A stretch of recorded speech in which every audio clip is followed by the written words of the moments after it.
நண்பர்கள் அனைவருக்கும் வணக்கம். இந்த வீடியோவில் நம்ம என்ன பார்க்க போகிறோம் அப்படின்னா, 2.5 வால்வில் வந்து பிவிசி பைப்பை ரிமூவ் பண்ணுறதை பற்றி தான் பார்க்க போகிறோம். அதாவது நான் வந்து நிறையா வீடியோ வந்துட்டு போஸ்ட் பண்ணியிருக்கேன். அதிலலாம் சொல்லியிருப்பேன் பார்த்தீங்களா, நம்ம வந்துட்டு வால்வில் இருக்க பேஸ்ட் பண்ணுற பிவிசி பைப் வந்துட்டு பிராண்டடாக இருந்தால் மட்டும்தான் ரிமூவ் பண்ணுறதுக்கு வந்து ஈஸியாக இருக்கும்.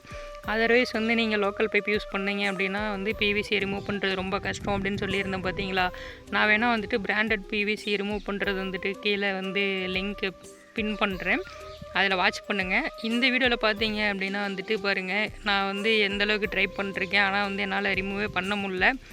நானும் வந்து எவ்வளவோ வந்து முயற்சி பண்ணி பார்த்தேன்.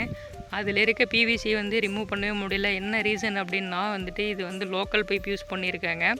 அந்த லோக்கல் பைப் யூஸ் பண்ணினதுனால என்ன ஆயிடுச்சு அப்படின்னா வந்துட்டு ஃபுல்லாக அப்படியே வந்துட்டு உடஞ்சி தான் வந்தது. அதுவும் இல்லாமல் வந்து ஃபுல்லாக வரலை. அதனால் இந்த இடத்துல நாங்கள் வேறு வால்வு தான் யூஸ் பண்ணோம். ரீஒர்க் பண்ண முடியலை.